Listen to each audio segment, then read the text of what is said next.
Hello, everyone. Happy Friday. I didn't announce this ahead of time because we weren't sure if it was going to go off, but I got Kary back. And you know her from the Reclaiming Dominion series that we've been doing. And a lot of you have already signed up for her class, and I've been hearing really good things about it. But I have her on now because we're going to talk about her spiritual journey. And then about halfway through, we're going to switch gears and we're going to show you how they embed spirituality for good and bad into the law. So let's just bring her on. Hold on a second. Hey. Hey. Can you hear me okay? Yes. So All is right. that a computer background or is that like your kitchen or something? No, it's just like a backdrop. I'm trying to set up a studio and get my nerve up to actually, get online and talk about this stuff. So to Good. motivate myself, I started setting up a little studio.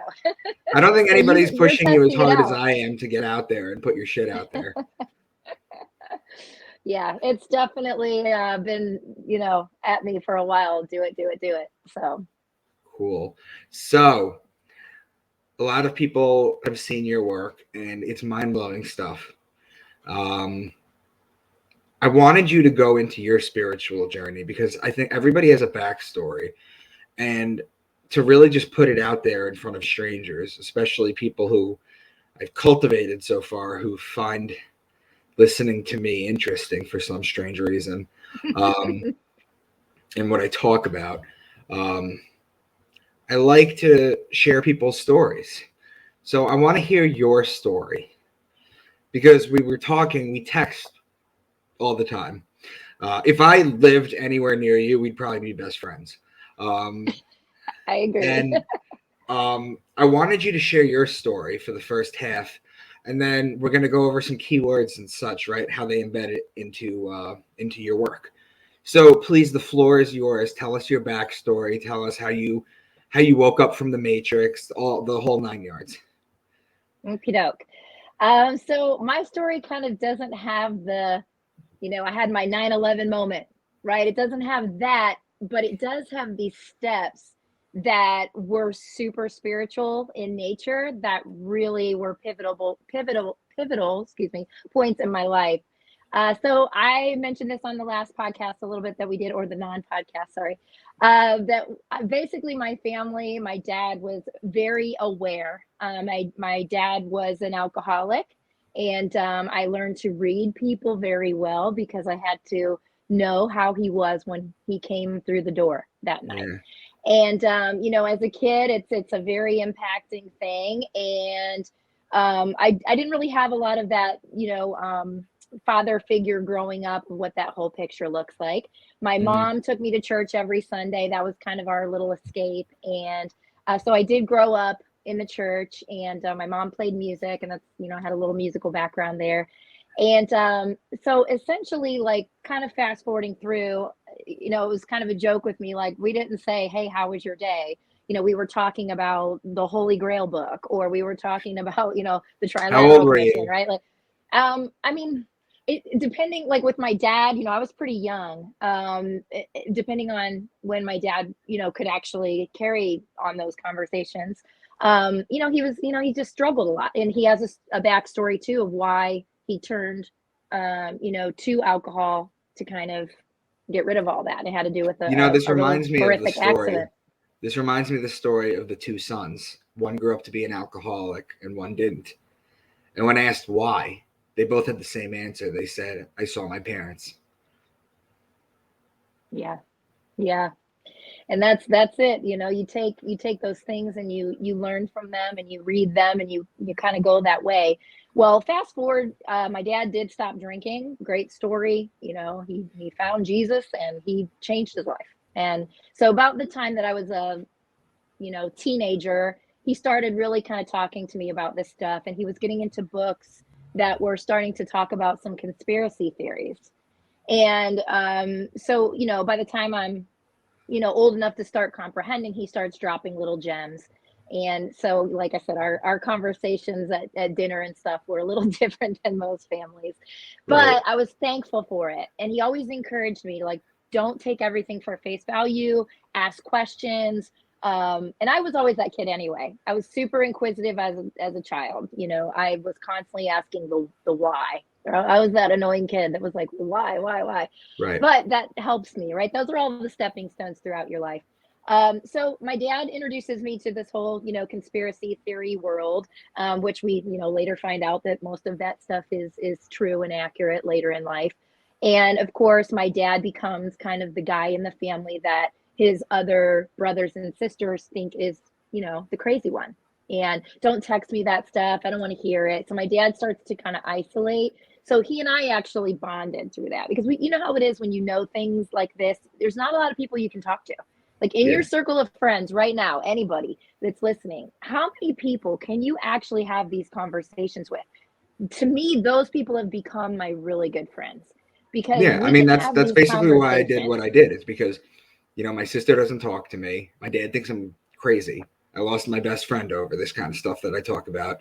And I got really tired of basically arguing with people in Facebook chat rooms, you know, or Yeah. Facebook pages. I got tired of doing all this work explaining things for like one person who's probably like some 50-year-old dude not wearing any pants. So I didn't want to do that anymore. And I just kind of I started to build a community of like-minded people. That's what I'm trying to do with this channel.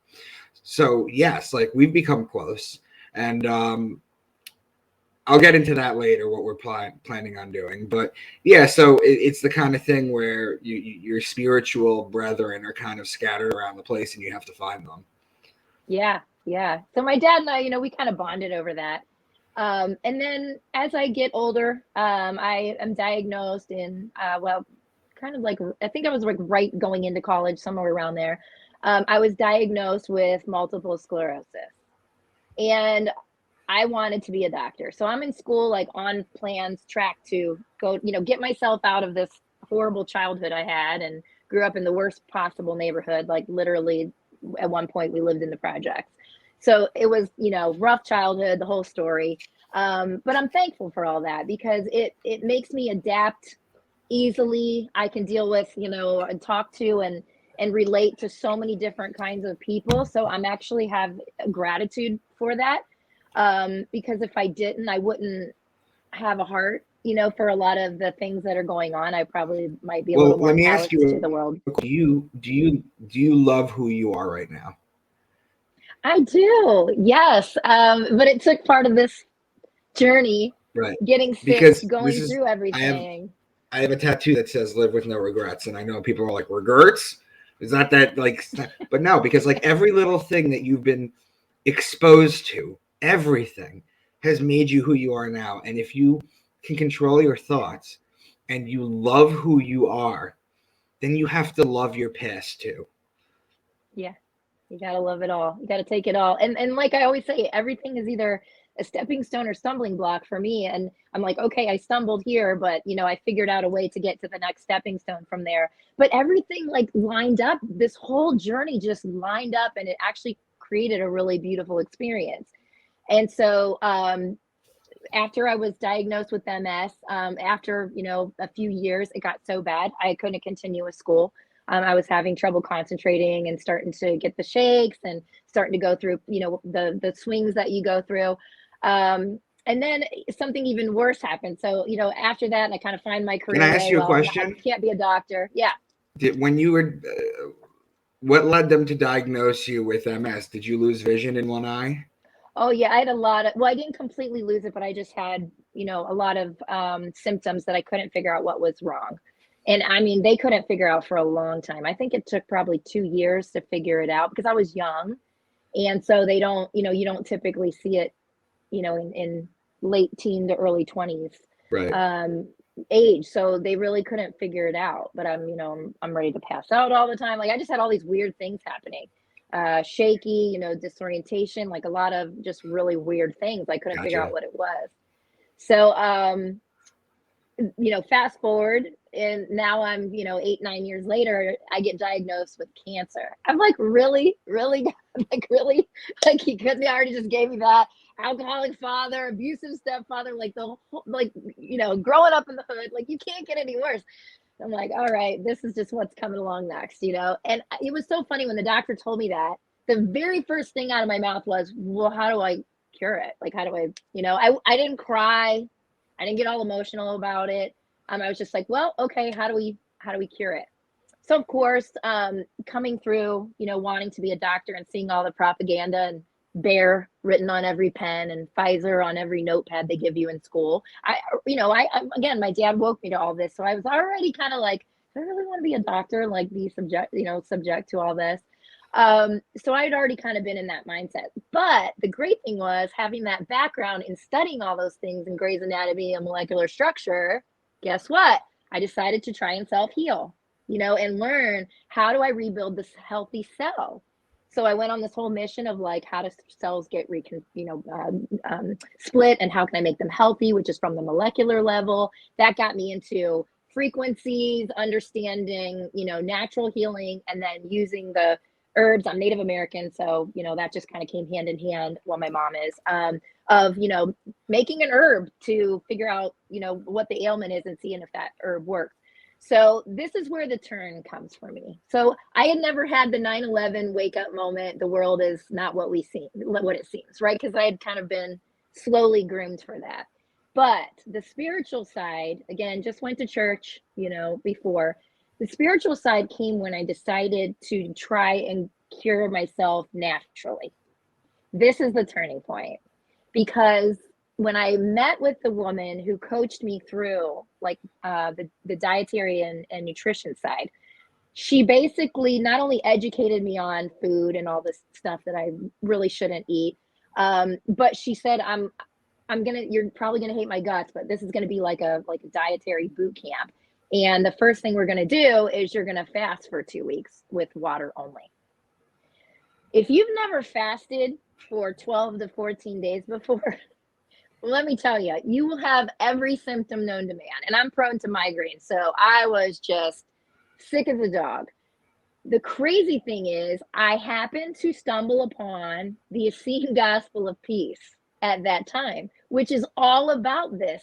It's literally the Essenes, and there's some, how can I say this? There is some discrepancy on the Essene writings, because a lot of them, they say Jesus, but then some of the Essene writings say the great teacher. They never actually say Jesus. So who actually helped and wrote that? I don't know, right? I just know that the knowledge in that book it got me through what I was about to encounter. So about day 4 or 5, I'm super sick. That night I started having the dreams, right? The crazy, like lucid. You are aware that you are dreaming and you're going through this dream, but there's something you're supposed to get from it. And it's so impactful. I can't explain, what dreams they were at that time, but I started a dream journal after that, because I realized that there's probably some significance to the story where, Jesus goes into the wilderness and fasts for 40 days. Yeah. And that was the first thing that came out of my mouth when I started telling my mom after all this experience, like all this knowledge that was coming to me and wisdom, and I didn't even know where it was coming from. And she said, well, how come my pastor doesn't know this? And I'm like, I don't know, maybe he didn't fast for 40 days like Jesus did. Like that was the first thing out of my mouth, because I literally thought to myself, and again, I was still kind of like, in the whole churchian world. And right. I basically, that moment, like I started getting, listen, I've always asked for wisdom. I always have. Ask and ye shall receive. I have always asked for it. Fasting opened up a floodgate like you would never see. Yeah. You never. Oh, and rewinding a little bit, I had an episode when I was in the hospital one time for the multiple sclerosis, and I blacked out. Or maybe I blacked out and then went to the hospital. Can't remember. And at that moment was my first, I guess you could say, like a spiritual experience, where I woke up like I just had like the most beautiful spiritual experience. And you can't really explain it to people. No. But I didn't really think much of it. Well, when you fast, you're starving your body. And in the Essene Gospel of Peace, it says it's because it actually releases 7 endorphins, days. believe it or not. Okay, there too. But it removes the parasites. Right. And the parasites are basically like kind of like to me like little demons. Like they're the stuff that kind of get into us, that make us hungry, make us grouchy, make us hangry, do all these things, make us want to drink more alcohol probably. Like, you've already had enough and you've had enough, but you go and order another drink anyway because you're out with your friends, and then your body becomes so toxic that like your spirit wants to leave. It wants to get out. That's why when you look at people, their eyes look different. It's because your spirit, I think, goes into your bioelectric field. This is kind of my area of study. It wants out. It can't live in that toxic environment. So living with alcoholics, I realized this. I'm like, okay, now I see why they change, why they do stupid things, why they don't remember the next day. They don't remember what they did and it was horrible. So I started kind of studying that route of like, okay, what's happening electromagnetically here? And I mean, literally just one thing after another. But the spiritual side of it came out where it was literally like, Kary, you're the spirit. Like, and I want to go talk about, don't let me forget to talk about your What is God video, because this was it. And I had this one vision where I literally I didn't per se leave my body in that, but I knew that I was going up, and wherever up was or whatever direction it was in, space time, I guess. But I went up and there was this golden, I can't really, it's so hard to explain. The only thing I can explain is luminescence, this glittery, not even glittery, it's gold and it was white, bright. I can't explain it, but it moved in almost like a swarm of birds. But again, I can't put into words what I saw. This is the best I can do with that. But it basically was if it took a piece, and I knew it was like God or this energy. I knew it, whatever it was of a creator. I just knew. And it was like it took a piece of itself and kind of went like this, and the pieces all shattered, and that was us. And I understood that at that moment. And I just the love that I felt, I mean, I can never, ever, ever explain that. I can never put into words that warm feeling, that I felt, and that I just kind of knew that I was part of that. That I was part of whatever that energy. That's why I made the What is God video, because I came to that realization too, without those kind of situations. But I came to that realization as well, and I wanted to share that. And Kary, the important thing you have to remember is you can remember that feeling, right? Yes. That you can feeling, instantly go back that to it. feeling is the same feeling religious people feel when they think they're saved. Yeah. So you can see how hard it is to break through with that. Right. Question: did you ever discover Dr. Sebi during this? I did. Yeah, actually, I did. I got a bunch of his, he has a blood cleaner, whatever it's called, tonic. So yeah, I did Dr. Sebi. What I did was I went water fasted for 2 weeks, and then I went into nothing but juice fasting after that. And you have to slowly introduce it back in. So that time period of about the 5th day through the 10th day or 11th day, whatever it was, I didn't pay attention. I wish I would have journaled it, because man, oh man, I can't forget it, but again, it's hard to put into words, and you do forget details over time. And if I wrote it down, I would have remembered more. But I went through and had a lot of stuff in high beta carotene, and through that whole process, I was having these visions, and the love feeling would just come over me again.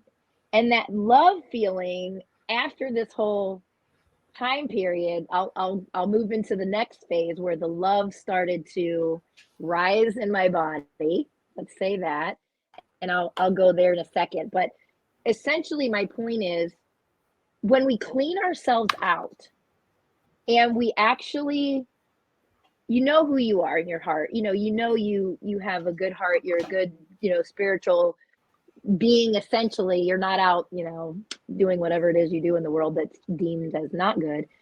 You kind of, when you clean out, it's like something happens, because you are a part of that omnipresent spirit, that energy, whatever that is. Yeah. Whatever it is, it's that, they call it the God particle, or the glue that holds it all together. Whatever you want to call it, I can't really describe it.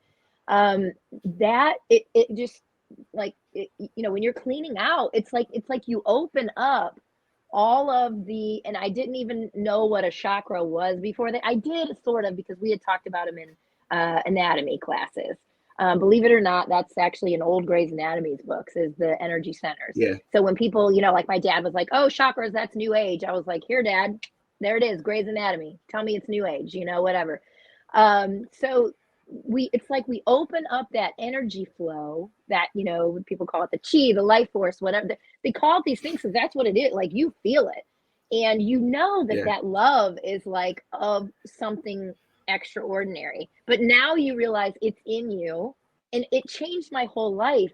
And when I came out of that whole thing, and 6 weeks later, and again, this is whole like a spiritual transformation, I literally went through, like, I guess what people would call the dark night of the soul. I don't know. That's what I called my own. Like, when I saw that somebody posted the dark night of the soul, I was like, I think that's what I would call it, because I was so like, that love feeling was around me. And I knew that everything that I had learned was like, that wasn't it. That wasn't it. Like, we have it all wrong. I don't even know what I knew, but I knew that we had it all wrong. And so that energy flowing through, it was like it just continued, and I kept saying, okay, give me the information. But when you come from that background of having such structure, and this is what it is, and this is how you interpret it, and you're told, and at that point it was just like the floodgates just open. And then I was reading the Bible for a whole different purpose. I was looking for clues then, like, of what I was feeling, experiencing. Like, I knew the book wasn't what I had been told, and I can't really explain that.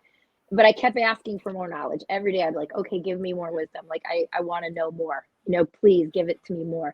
Well, fast forwarding a long time, I'm learning, and the information's just coming. And my mom's like, who are you? Like, where are you getting this stuff? Like, how do you get this information? I'm like, I don't know. It's just like coming. So I had a few experiences. And it's funny because now I relate everything to love.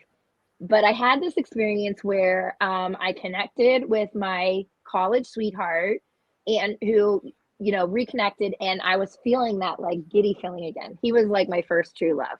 And I was feeling that whole giddy feeling again. And I remember I was up talking to 400 person room. There's 400 people in this room, and I'm training. And all of a sudden, and I'm just happy, and I'm doing my thing. And I got, a message from him right before. So I was thinking of that. I'm like all smiley, and everybody's like, what's this girl on? Right? Like, she's so happy. And all of a sudden I started feeling like this feeling coming up my spine. And I was like, whoa. And I felt like I was going to pass out. And then I got scared because I thought, oh my gosh, what's happening to me? Am I having another MS attack? Even though I had no other symptoms. Oh, I forgot to mention, I got a clean bill of health from the doctors. My symptoms had completely disappeared from the MS. I've never since then had any kind of episode since I did the fast. Never. I haven't had a cold in 14 plus years. There's got to be something to it. There's got to be something to that positive love thing.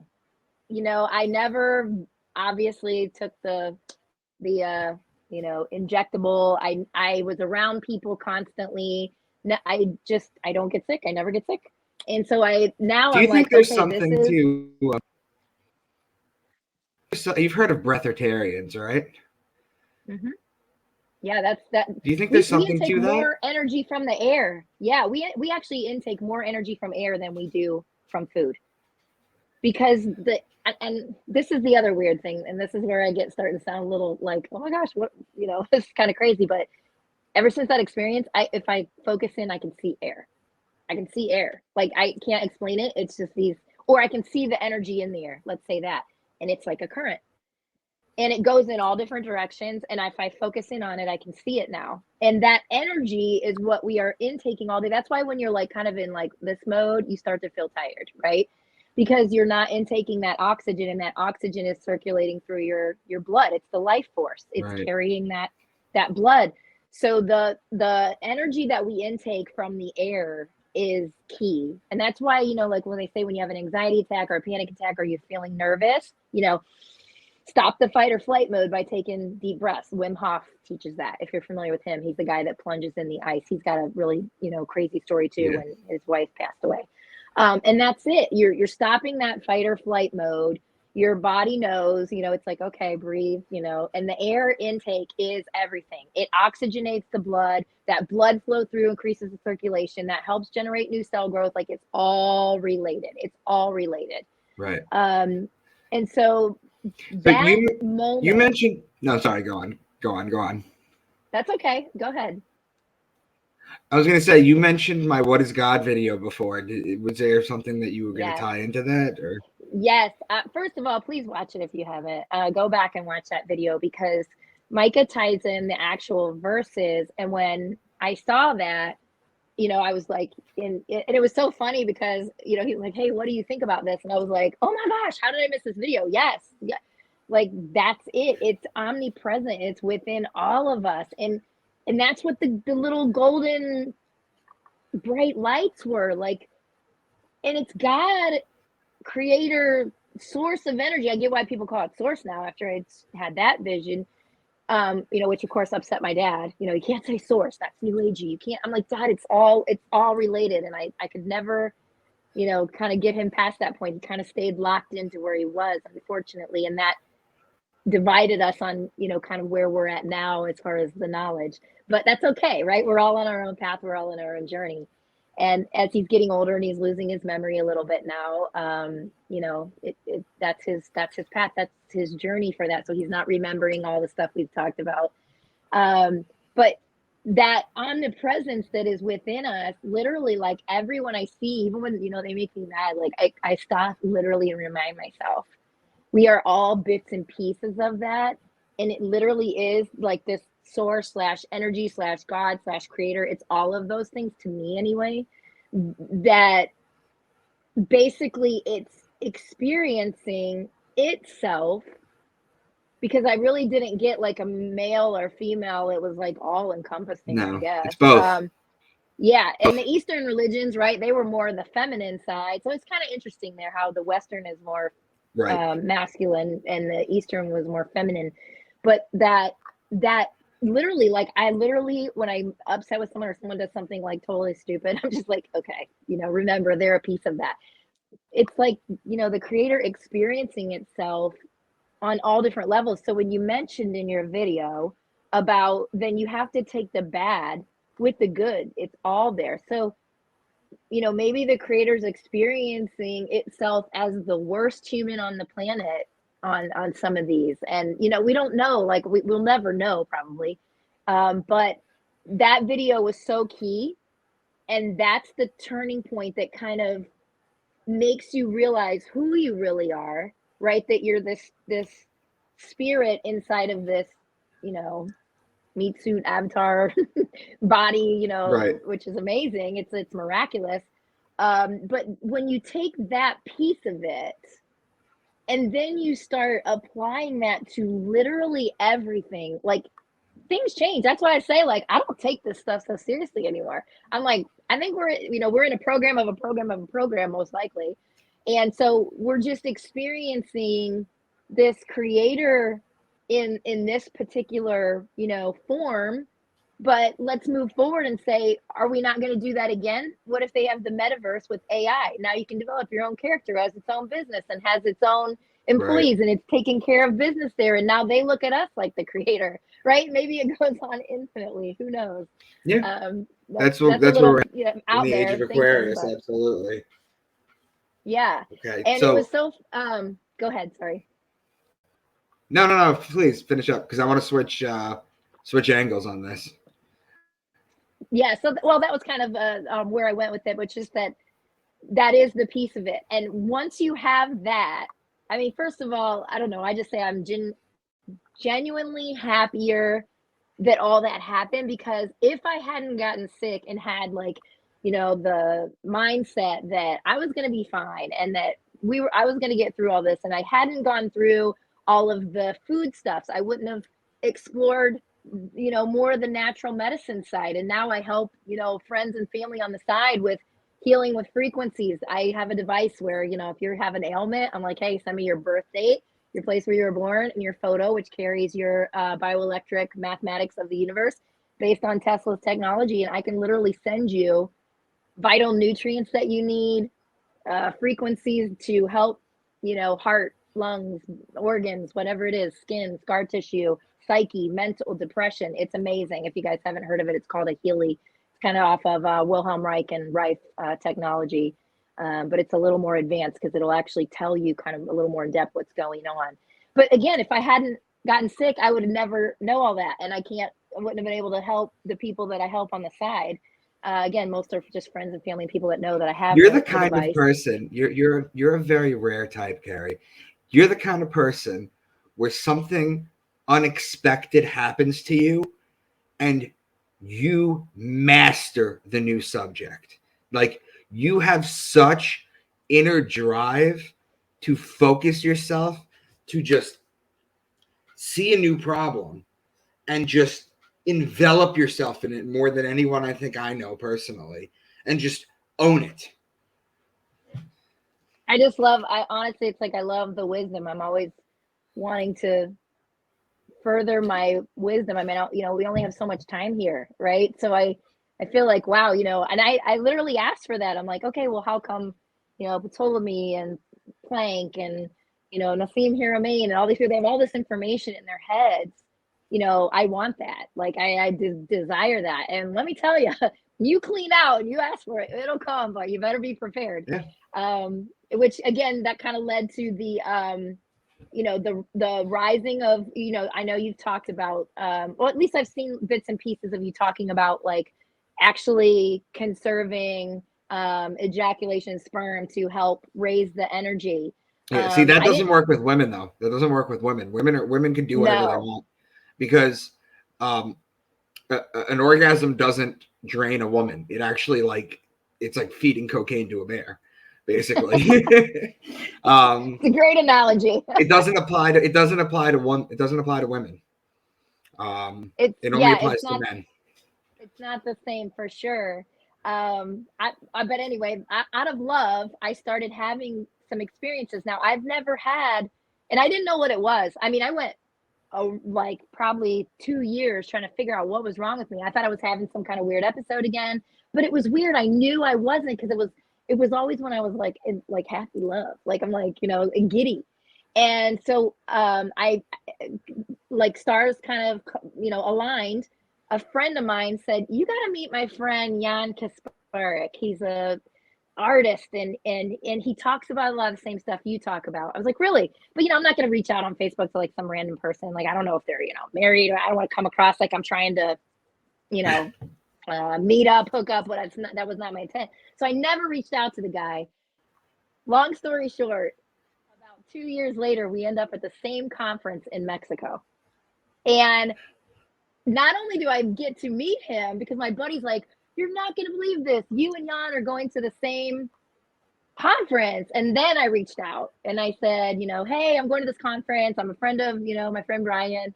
And I ended up meeting him. He was a speaker at the conference. So of course I go to his talk, and he's talking about, the energetic rise in his body, and he paints about it. He paints these like giant, 12-foot, 7-foot tall pictures of stuff he saw during his Kundalini experience. And of course, when I first, I didn't know what it was. I had no idea. But when he was talking, I'm like, oh, that's what it is. That's what's going on. But I never had the full thing. So when I sat down with him, I was like, well, I don't think I've had the full thing. We had dinner together that night. It happened to be my birthday. Can you believe that? It was on my birthday. And we went to this nice, all four of us, we went to this really nice dinner at the resort we were staying at. And we sat by the ocean, and I told him what my symptoms were, what I was happening. And he goes, did you feel like, or I said, well, the pivotal moment was, I said, I felt like I was having a heart attack a couple times. And my dad was like, go to the hospital, And I was like, I knew I was going to be okay. Like, it wasn't that kind of scariness. It was like, it was a weird good, but energy flow. And it's like shocking. You don't know what to do. And he goes, yeah, you're having a partial. You didn't have the full, right? He said, if you had the full, you would know it. He goes, the best way I can explain it to you, Kary, and please don't let any viewers take this the wrong way. This was just his description, but now that I've kind of experienced some of it, I kind of understand what he's saying. But he said it was like having sex with God, right? Because the energy and emotion and the connection that you feel, the energy rising, And then this beautiful love and this mental explosion that happens. And again, I didn't get to that part. Um, who knows if it'll happen in the future. I get them every now and then. But I learned from a couple people who've had it, just let it do its thing. Don't try, don't, just It's so maybe you're, important. I talk to people on my channel and I tell them, ever since I started having sex, I would only have sex with those that I was attached to and really cared about. It's so important to do that and it not is. just sleep around, because you are just giving your energy away and you do not know what other kind of energy you're inhabiting other people's misery, their issues, everything. You imprint on each other. And it's so Yeah. important when you're with someone to just share that love. Yeah. It's an imprint on your bioelectric field. And that's, people will, unless you study it, you won't get it. You're going to think this sounds crazy. But when you actually sit down and study it and take the time to learn that piece of it and how energy works and how it moves like a toroidal, that was another vision I had. I didn't even know what a toroidal field was until I got up and I'm like, energy moving in a donut shape. Like I literally typed that in to figure out what the vision was that I just had. So then the dreams and visions started coming, and then like it was just like floodgates open. But yeah, that sexual, and I thought you did a short on it, which was wonderful. That energetic exchange, it's so like we just, as our society is like, oh, one night stands and this, it's all cool. No, it's really not. Like you're creating an energetic bond. You don't understand that energy Right. exchange until you study it and see what happens. And it's like, even at conception there's an actual spark. I mean, you plug everything in, male and female, lights, lamps, everything is the energy, that electrical spark that happens. And to transfer energy, right? It transfers electricity. You're doing the same thing. And so I think that's a really kind of key point too in all this, is to, that to me goes along with the cleansing, cleaning out and getting rid of the stuff that isn't serving you. It's not the alcohol is making us toxic. That's why do you think they push it on every commercial our whole lives? I mean, you can tell what dog goes with what brand. You can look at one letter of a word in like one letter in Bud Light, it's part of the Bud Light logo. It's imprinted. The beer, the It's alcohol, hard. everything. It's hard with the alcohol. I tell people all the time when they come to me, I go, look, addictions are hard. Breaking a porn addiction is hard. Breaking an alcohol addiction is hard. The problem with breaking an alcohol addiction isn't so much the fact that you can stop drinking, because most people can go periods of times without drinking. The problem is when you go out in a social setting and people are drinking, that's the part that you're just not ready for. And if you're not ready for that, that's fine.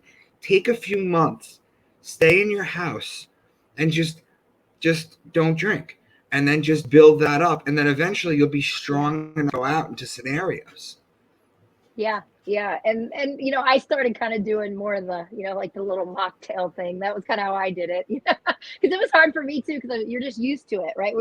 We go out, we socialize, it's everywhere. Work, after work, drinks with your friends. Like if you go out, everybody's drinking. And I realized like, okay, that's actually, you can feel it in the morning when you wake up, right? You're low vibe, you're low vibrational. You sometimes I wake up and I have like anxiety and it's not a good feeling. So it's draining you energetically, but we do it anyway.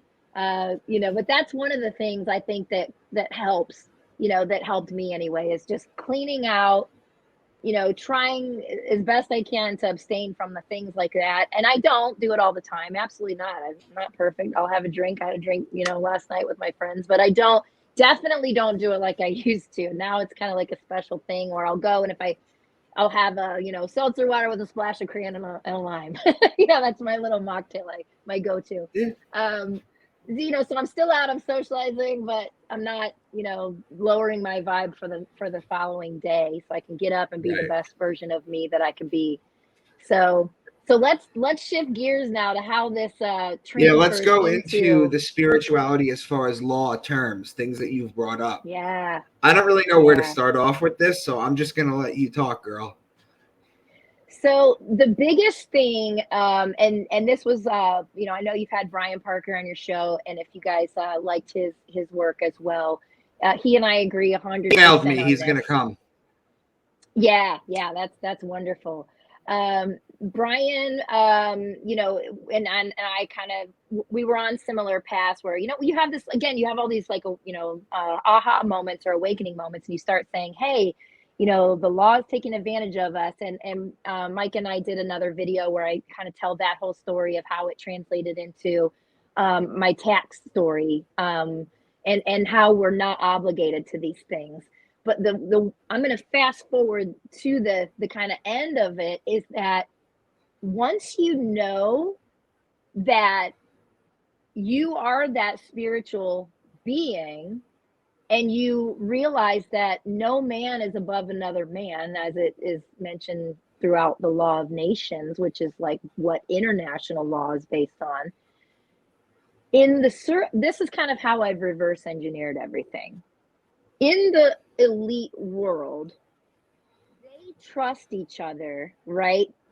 And do business. They do business on these trusts, which is where trust comes from, right? When you have private trust. When they do this international business and set this stuff up, they're all on the same level playing field, right? They're all the money men. So they set these systems up as their equals. Then when they set it up, we kind of get down the pyramid, right? They set these laws up so they remain at the top. And the way they do that is through international law. Like if you hear some person that has, you know, they're in the club and they're sending their kids to Yale, they're not going to school to be a family attorney. They're going to study international law, international business, right? Because that's where it all comes from. So the law of nations basically says, like, no man is above another man. Question, And so, Kary. Question, real yeah. quick. Please don't lose your train of thought. Can you study maritime law in law school? I think, honestly, I would think that would probably be a separate field of study, assuming that they are going into more like shipping, international trade. You know, Makes that's sense. that I'm, yeah, I mean, I wouldn't know because I, you know, never went to Right. Yale. No, I'm just But wondering. Okay. Sorry, go on, yeah, go on. no, that's okay. But yeah, you can look up maritime law. There's some fascinating, you know, when you start going in there, you start realizing, whoa, this is us. This is us if we're the vessel. And that's one of the things I talked about in my tax video. For those of you that didn't see that video, I went through a very long lawsuit process where I figured out that, you know, we don't have to pay taxes. And I used their own code against them, you know, as far as, not against per se, but I used it and said, hey, this is what your code says. United States Code 26G talks about the vessel, and the vessel is not, you know, it's not, it can revoke its election into the system. Just process that for a minute. The vessel can revoke its election. So you elect it into the system by signing documents, because everything is contract. Everything in law is contract. Offer and acceptance. That's international trade. So they're giving us all these offers, like, do you want to pay taxes? But we don't know that. We just fill out a W-9 because we are ignorant to the fact that there's a W-7, a W-8, a W-8B, and, you know, there's all these other documents that are different and not contracting you to bequeath, and I'm using the word that's actually in the IRS manual, bequeath or charitably give to the IRS. And when you start to know that you're a spiritual being and you start writing your documents and sending them off, like, the jig is up. I know who I am now. I know now, it puts you on level playing field with them.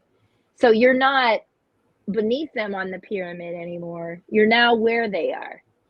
And quite honestly, like, I kind of feel like maybe that has some significance in the historical organization of, you know, the Freemasons, these groups. Like, that was their organization. They taught each other this stuff. They taught their kids that. It was passed down knowledge. And then we've kind of been duped into doing all the work for them with our sweat equity And they created, this whole false system by using our name in social, which is not us. If you think about it from a spiritual perspective, you come here and, you're born and you have this miraculous growth, into who you are. Your name is just given to you by your parents. It's something you're called. So they take that name and they duplicate it, and then they make an organization out of it that is managed under trust.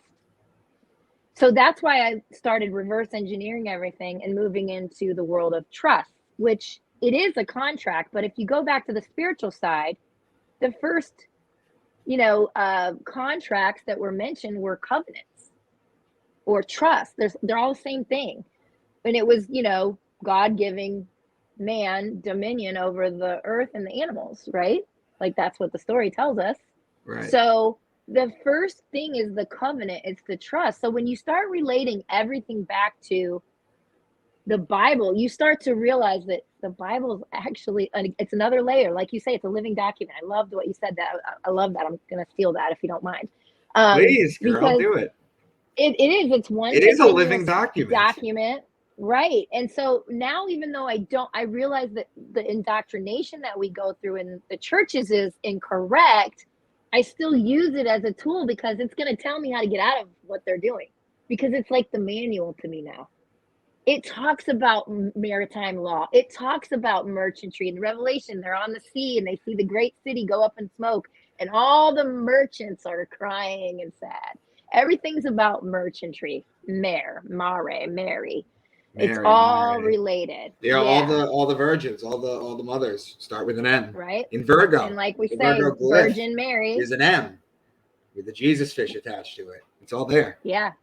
That's, of course, the Vesica Pisces, and which, that's in their symbolism, right? That's all the symbolism. That's why I say I think it's all related.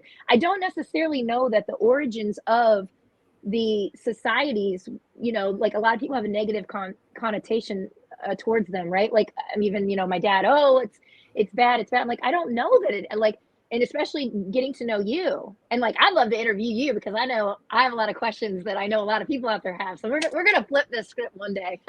I'm gonna pick Micah's brain. I'll be your first interview, hon. Yeah, that'd be awesome. So now I kind of feel like those societies were set up because they created that system and they wanted it to stay in their families.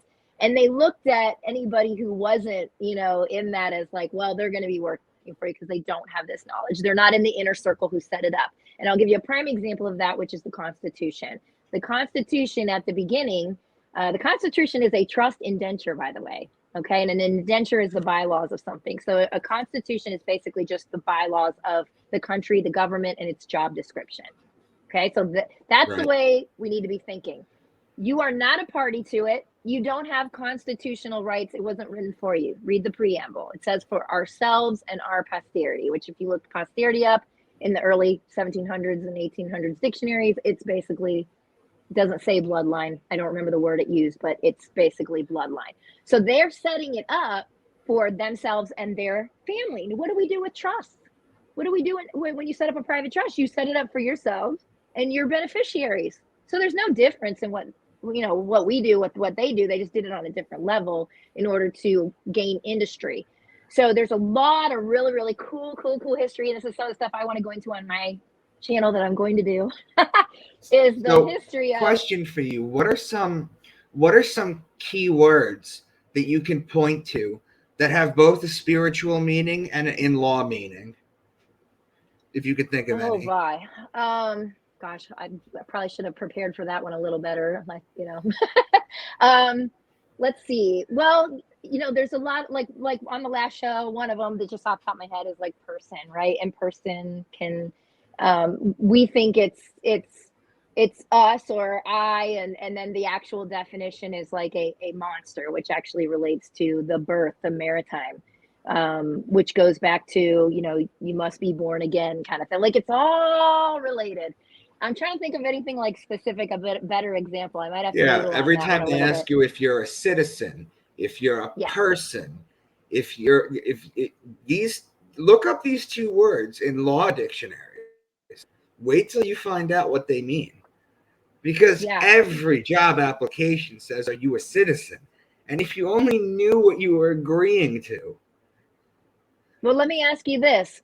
If a constitution is the bylaws of the trust, which operates like a business, because you can look it up on, what's the name of that website? Oh, it's escaping me. It starts with an M. It's like Mantra. It's not mantra.com. Mantra, maybe it's Mantra. And it'll show you like who is registered as the owner of the Congress. I was like, what? And like Pelosi was listed on there, and her address. I was like, whoa, you don't even know this stuff exists. Like we're just thinking, oh, it's the government. No, like they created the United States, capital letters, or the U.S. is a corporation. It's a trust can act as a corporation. Was that 1871? Or it can act. What was that? Sorry. Was that 1871? For the corporation, yeah, it was formed around 1871. Although there's history that goes back further than that. And when Congress didn't, well, I'll go into that another day because that's a whole other long story, and I want to kind of stay on this track. But the history of it. So let me ask you, everyone, this: if we know that trust can be a for-profit corporation, and we know that the government gets paid for things, then they're acting in the capacity as a business. And actually, I have found in the code where it says that the United States is a business or corporation, because that was an argument that I had with of course they have a president and a vice president and a treasurer and a secretary. It's a business. Businesses have that. There's the United States of America, which is kind of the organic piece of it, which used to be the Union. And that was the history I was going to go into, but I don't want to go on to a whole tangent. But the United States as a corporation now has these offices, right? They're the offices. So let me ask everyone this. If you really truly think you're a citizen, can you be a citizen of a corporation?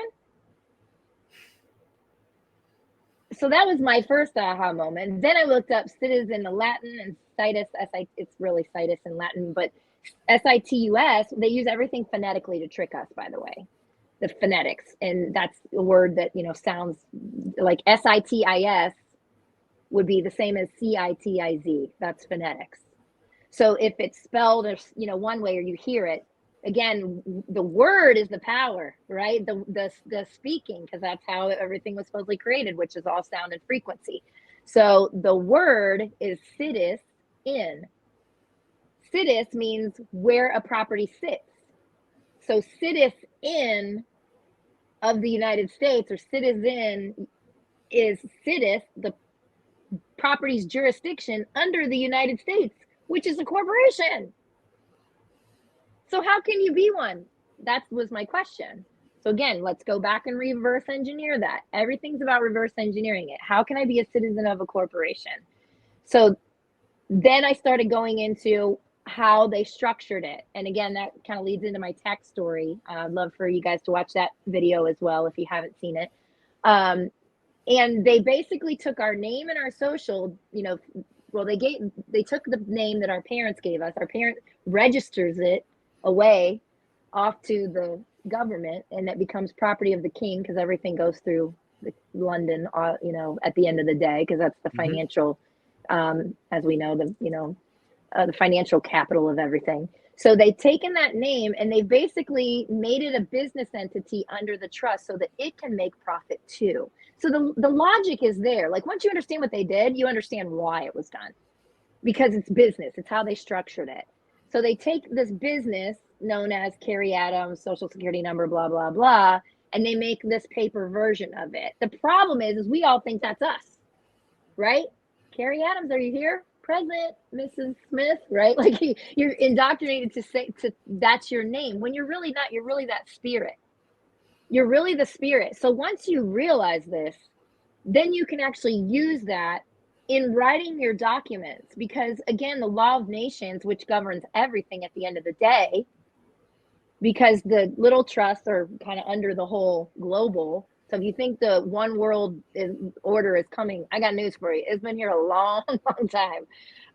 That's, you know, they set this whole system up globally a long time ago. I mean, everybody in the world has their name and social, right?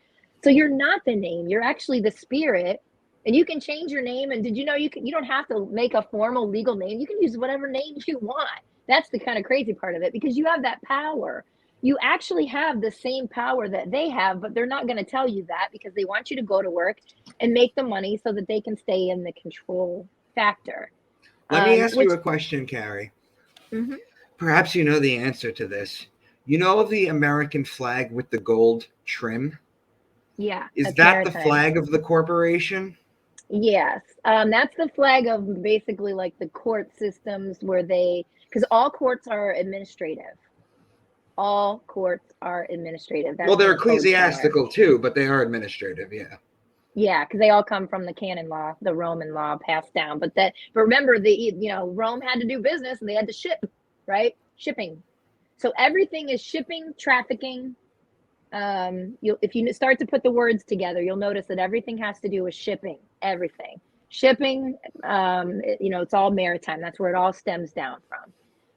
Like we mentioned in the last video, that's why it's the DC capital. I guess the Potomac. I never actually looked this up. I probably should before I say it. Mm-hmm. I read that the Potomac is like one of the few bodies of water that touches every single other body of water in the world. Now, let that marinate for a moment, because remember, everything's of the sea, right? The sea, and it's, based off of our sea of energy. That's why when you die, right, you have the wake, because that's what you've left. Kary, I would suggest you do something. I have a video on this with the astrotheology and my astrotheology playlist. But you mentioned the law and where it comes from before. I also wanted to throw in there. I don't know if you've ever read the Code of Hammurabi, but I suggest that you do. You know what? Probably like 10 plus years ago, I found that. I honestly can't remember. I don't even I remember poking through it. I don't know if I remember if I read that. I do a video on it with the astrotheology. Thousands. But yeah, you should revisit it. I will. Because again, sometimes I've read stuff. In fact, I just propped this camera up with a book called The Seventh Planet, Mercury Rising by Gerald Clark. And I was like, oh my gosh, I got halfway through that and I never finished it. So I do that sometimes. So it's just, my brain works kind of ADD-ish right now. I don't know why. Again, I never had this before, but all the information comes and sometimes I get distracted around one path. Oh, really cool synchronicity. Speaking of this, like I said, once you understand how your power comes through, knowing who you are, and when you're writing these documents, they acquiesce, which means they don't respond. If you don't, always take care of stuff that comes to you right away, because if you don't respond, that's considered in law, and acquiesce means I agree. Okay, so when you learn this stuff, it's just fascinating, because you understand that you are all on the same playing field, and once you come into this knowledge, you're now equal with them. And so it's funny, because the people that don't know will try and block you, like you're wrong and you don't know what you're talking about. But the people that do know, they're kind of like, all right, you figured it out. Welcome to the club. And that's why there's nothing to be afraid of. And that's the thing. We stay in this fear, right? We're all in this fear-based thing of, I'm scared of the IRS. I'm scared of the government. I'm scared. The thing is, when you learn this and you learn how powerful it is to understand who you are and approach everything that way, when you wrap your head around that, it becomes like the fear goes away, because you start seeing things dissolve. It's like the creator has your back all of a sudden, because you're operating in honor, with integrity. You're not coming at them with anything. I never get argumentative. I state my fact, and if they don't understand, then I'm like, maybe you could pass me on to somebody that, is a little higher up, so they can understand. But it was so funny that I mentioned this book to you today, the Life and Teachings of the Masters of the Far East, which sounds like an Eastern religious book, but it's actually not. It's about scientists who actually went to the Himalayas to study people that had been living 600-700 years by the power of their mind. They're very spiritual beings. And I had this bookmark in here, and I don't know what made me open it today. I haven't picked this book up forever until I talked to you about it today. listen to what this says, where my bookmark is. And I drew a little, it's funny because I had a little heart with a star. Oh, I can't really see it in there. Heart with a star next to it. And it says, and I wrote this off, or I underlined it obviously a long time ago because I haven't picked this book up for probably 2-3 years. It says, but the positive radiations of the spiritual I am, which by the way, it came to me to connect I am with Om. I am and Om is like the same resonance, right? These Right, solfeggio. the Upanishads talk about it, if you've ever read those. I got into a little bit with Mark Passio, but I haven't read all of them, I have to admit. The problem is you should never start anything if Passio recommends it. Start something if I recommend it. Because Passio, Well, what Passio does, he's got good information. Don't lie. In fact, my 7th book, The Unbegun, comes from something that he taught me. The title, The Unbegun. However, Passio just goes on and he just stands up there and he's like, I don't want to fucking be doing this, but I feel like I have to. That's all he ever says, right? I met him in person. He's like a super nice guy. He was at that. I'm sure he is, but he's a dick in his interviews. Yeah, he kind of scared me because I'm like empathic. So I was like, oh, his energy like kind of, but he had good information. And I like the fact that like, you know, his past and what he was bringing into the, you know, my knowledge base, right. I guess you could say. But yeah, I met him and he was like this smiley, happy guy in Mexico, like frolicking in the pool, like totally different than I thought, you know. But I haven't gotten into his stuff in a while because you know, they're each people are stepping stone. You're with them for a little while, you get the information you need, and then you kind of, you know, move on to what you're looking for. But anyway, this little thing that I underlined in the book says, but the positive radiations, okay, just think about that. Positive radiations of the spiritual I am, the declarations, which what is a trust? It's a declaration of what your wishes are, your will, okay? The declarations of that man is, in fact, penetrate through these static fields of his consciousness, and it is as though they do not exist. The persistent declaration of the spiritual facts regarding a man's nature, which is some of the things that Brian Parker and I have done in filing documents with the you know, government saying who we are, and we know, like, in other words, who we are, regarding the man's nature and in his place in the universe, eventually will eliminate all these static fields in the human consciousness as well as in his affairs. That's what this is about, our affairs, right? Like your taxes and your business and your whatever. And the more you understand that, the less important those things become, and it's truly life-changing. And you get to the point where you're either, and each person is on his own path. Brian Parker and I have not taken the same path. Like, we've kind of gone about it a different way because, again, you don't really know. You're reading and trying to figure it out and comprehend to the best of your comprehension and to your interpretation of these words. And so that's where the dictionaries come in. They get helpful. You start breaking down the words, looking at what they mean in the Latin, and it's going to blow your mind. Like, those Latin words that we think mean certain things, like citizen, they don't mean what you think. And that's the illusion of it all, right? And that's saying, I'm a citizen, and they train us to be patriotic, myself included. I come from, you know, military family, and everybody's all, you know, semper fi and hoorah, right? Like, everything's all about putting that flag out there. Now I understand that when I put that flag on my house, I'm actually claiming I'm under their jurisdiction. So you're saying, hey, I'm on for whatever you want to do to me. That's literally what you're saying. It's like you're giving them permission. That's why they push nationalism so hard. Mm-hmm. Yeah, and when the more, you know, these things start to come in play, you realize that this whole thing is an imitation of the spiritual. The legal is nothing but an imitation of the spiritual, right? You look at when you go into court, okay, which, by the way, you don't even know this, but you don't have to go to court. There's actually ways. Like, I didn't even go to tax court. I sent the judge directly letters. Like, no one tells you can do that. But when you know who you are, and you know that I'm just a person, or I don't want to say person, I'm a man or woman, but I am a human being going to another human being, declaring what I want, what my will is. And you, according to the law of nations, can't interfere with that. because didn't you take an oath under the Constitution? That's your bylaws. And that was developed, actually, most people don't know this, but those actually come from Native American treaties, by the way.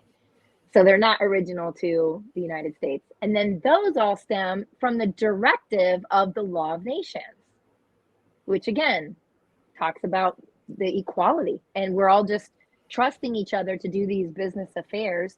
And there's so much, Bible in that.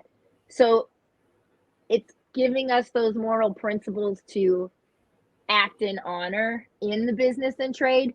So it's not like it had a negative origin, right? To me, it's kind of neutral. It's been changed to benefit the ones that are, controlling the money and the power and that stuff as it is now. But once you learn how everything operates, is my point, that you start to have that same, you're on level playing field. You go into court, you're not on level playing field. The judge is on a platform above you, right? So he's above you. He's like, acting as king. He's wearing the black robe, which absorbs all your energy, and it's always negative in there. And the little benches look like pews. And to me, it was always like, okay, that's your synagogue of Satan. And I mean that. And okay, here's where we can talk about spiritual words. I knew something would come to me. So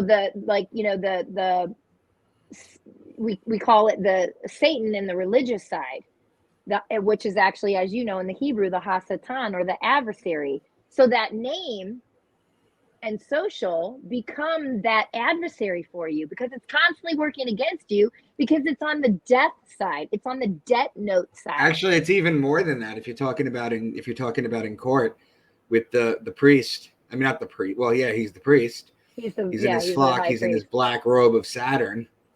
Hashatan is the accuser, and that's what's going on. They're accusing you so that they can get revenue from you. All courts are administrative. They are for-profit organizations, and so what they're trying to do is place some blame so that they can get money. And it's all about money, right? Everybody knows that. You pay the attorney, and that's why they're all in their little networks. And then you have the court system itself, which survives off of your money. So it leads me to remember that Bible verse that says, who can war against the beast? Well, we're creating the beast. We just keep feeding it the money, and nobody knows how to stop it. But then when you start to realize you're the spiritual side and you go, wait a minute, there actually are ways I can stop it. That becomes very, empowering to your spirit, because you're like, wow, I don't have to play in this world anymore if I don't want to.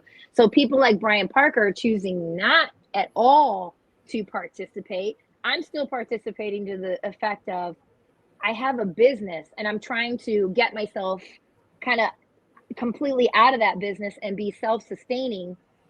Maybe that's teaching, maybe that's helping people with private trust. Who knows what the future holds in store for me? Yeah, but I'm trying to exit that, so I don't have to play. Let's talk about that real quick.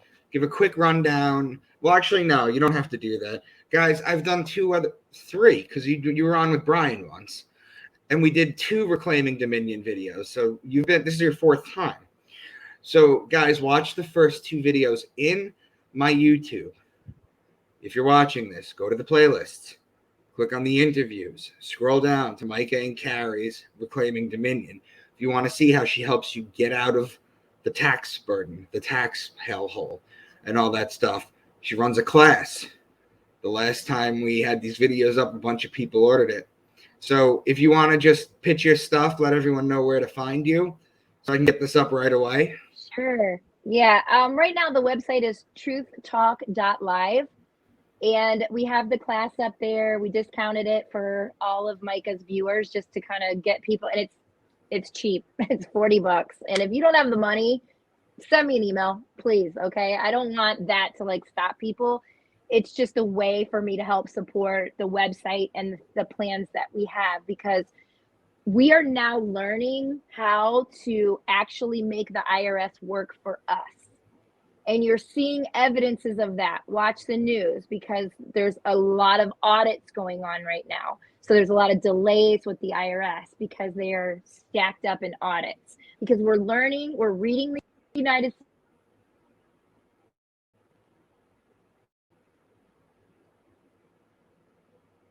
manuals, and we're understanding how we actually use that IRS system for our benefit, because you're the beneficiary, you're the treasurer, you're the treasurer, you're the X the line. It's from the Catholic symbolism of death. Okay, so we're showing how to start reversing that, and it starts with the private trust. And once you have them set up, it'll knock your socks off as to what is possible, because not only can you ask them to audit and put that money back on the private side of money. So there's two sides of money: the public debt side, that's the side that the name and social lives on. Your spiritual side lives on the private side. Learn the difference between public and private. It's not just a sector. There's a lot more to it, and it's very deep, but it's not difficult to learn and understand. And once you do, that's what you do, right? That's what you do with your class. Yes. And then there's other things that people do, like, oh, I need help because my home's getting foreclosed. And then I know people, that can help you. And not all of it's free. Some of it's free, some of it's not free, but you got to understand that, like, the guy that helps people with getting out of their, foreclosures and stuff like that, he's got thousands of people coming at him now. So he had to basically make it a job. You can't just answer to 5,000 people a day and still have a job. That's why people charge for this, because they're like, well, I got to pay my bills, right? We're all still in that same thing. But the idea is, when you start to get this private trust thing, you're going to start to learn how the government is set up to actually pay your basic necessities, and how private trusts pay into that. And what it taught me was how the elite stay elite with the money, because they're using the system as it was intended, and we are clueless because it's in an 11,000 page document. So Kary, more to come. We're evolving on that big time. Kary, thank but you got to so start much. somewhere. Kary, thank you so much for coming on. I'm gonna have it up. I'll send you the link. You could share it. Let me know when you want me to. Do you have a channel? Well, I did put one up. It's Truth Talk Live on YouTube. I think I'm going to keep everything as truthtalk.live, which is also the website. I just recently put up an Instagram and started posting little nuggets there about private trusts. And just to kind of help people get through it. We started a Telegram group, and I'll jump on like Saturday mornings and answer questions live.